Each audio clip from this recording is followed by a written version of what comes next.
چشمے فلک نے نہ اس سے پہلے کبھی دیکھا تھا، نہ بعد میں دیکھنا اسے نصیب ہوگا۔ تو یہ لوگوں کے سامنے ایک زبان حال سے سوال تھا کہ دیکھو قرآن کی دعوت کا کیا نتیجہ ہوتا ہے۔ یہ آدمی جو نبی پاک صلی اللہ علیہ وسلم کے کیمپ میں بیٹھے ہیں، یہ کوئی باہر سے آئے ہوئے لوگ نہیں ہیں، مکے ہی کے لوگ تھے، اسی قوم قبیلے کے آدمی، دونوں کیمپوں کے اندر ایک ہی قوم قبیلے کے آدمی تھے، ایک دوسرے کے رشتہ دار تھے، کوئی کسی کا باپ تھا، کوئی کسی کا بھائی تھا، کوئی کسی کی بیوی تھی، کوئی کسی کا خامند تھا۔ تو یہ جو تغیر آیا تو لوگوں کے سامنے یہ چیز رکھ دی گئی کہ دیکھو ہمارے اس نبی کی دعوت کے نتیجے میں اس طرح کا انسان تیار ہوتا ہے، اور قرآن پر ایمان لانے کے نتیجے میں گلا سڑا انسان ایسا انسان بن جاتا ہے کہ اس کو ہر طریقے سے آزمایا گیا، اس کو ہر طرح کے امتحان سے گزارا گیا، اس کو تپتی ہوئی ریت پر لٹایا گیا، دہکتے ہوئے انگاروں پر اس کو لٹایا گیا، اس کو معاشی مار دی گئی، اس کا معاشرتی مقاطع کیا گیا،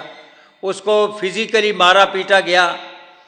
ساری باتیں ساری حرکتیں اس کے ساتھ کی گئیں، لیکن وہ ہر امتحان میں پاس ہوا، ہر امتحان میں کامیاب رہا۔ تو یہ لوگوں کے سامنے ایک تصویر رکھ دی کہ دیکھو قرآن مجید جو ہے اس پر ایمان لانے کے نتیجے میں اس طرح کا انسان پیدا ہوتا ہے۔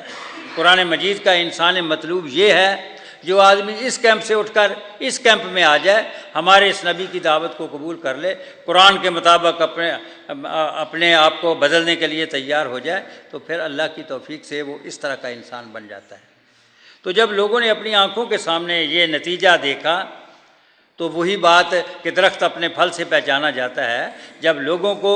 قرآن کے نتیجے میں پیدا ہونے والا انسان جو تھا وہ آنکھوں کے سامنے نظر آیا تو ان کے لیے نبی پاک صلی اللہ علیہ وسلم کی دعوت کو قبول کرنا آسان ہو گیا۔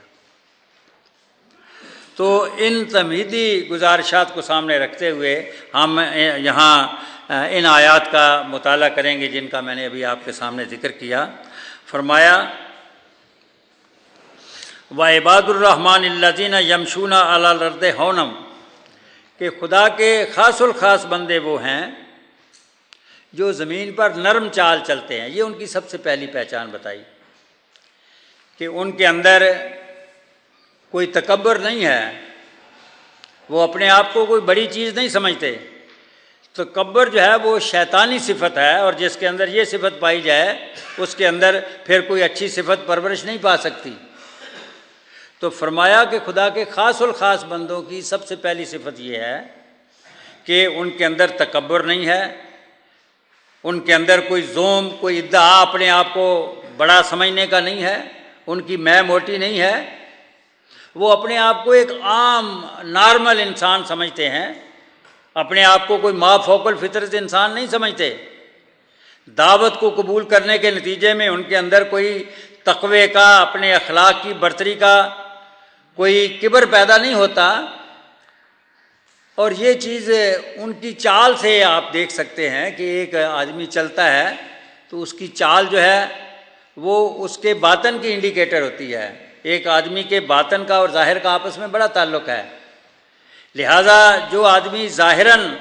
عاجزی کے ساتھ، فروتنی کے ساتھ، وقار کے ساتھ، متانت کے ساتھ چلتا ہے تو اس کا مطلب یہ ہے کہ اس کے باطن کے اندر بھی عاجزی ہے، فروتنی ہے، وہ اپنے آپ کو کوئی بڑی چیز نہیں سمجھتا۔ دوسرے معنی میں یہ ہے کہ بندہ مومن کی سب سے پہلی صفت یہ ہے کہ اس کے اندر انسانیت پائی جاتی ہے،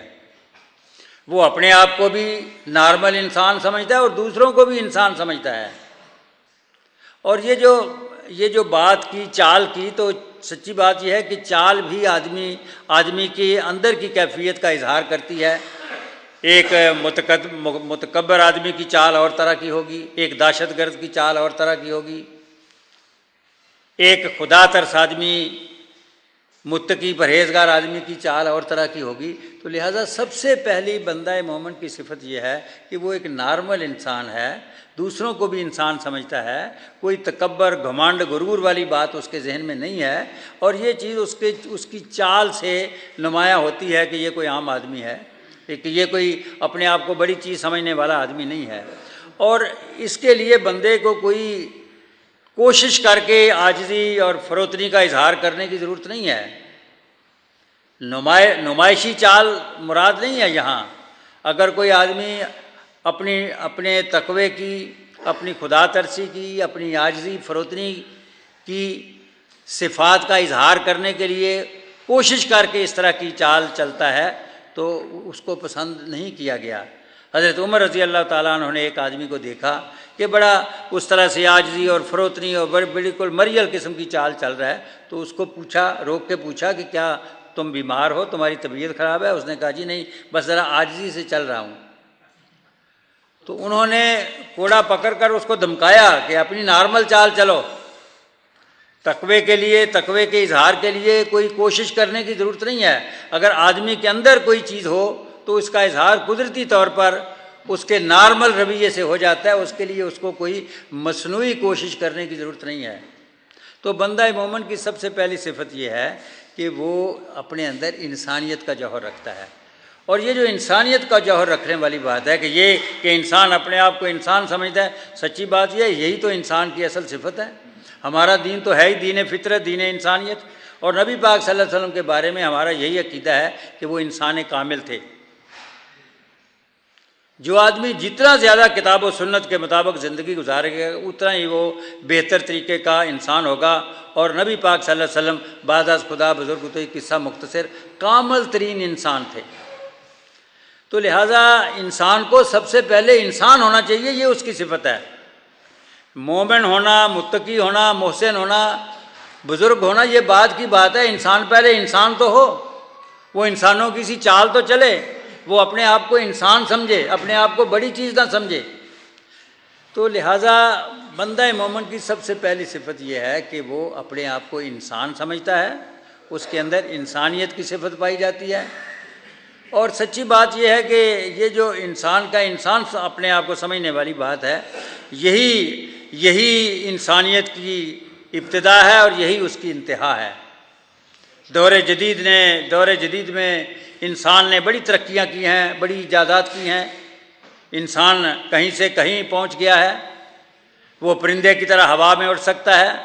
وہ مچھلی کی طرح پانی میں تیر سکتا ہے، لیکن سچی بات یہ ہے کہ انسانوں کی طرح زمین پر چلنے کا اس کو سلیقہ نہیں آیا۔ اور دنیا کا سب سے بڑا مسئلہ یہی ہے کہ انسان اور تو سب کچھ ہے، اس میں انسانیت نہیں ہے، وہ انسان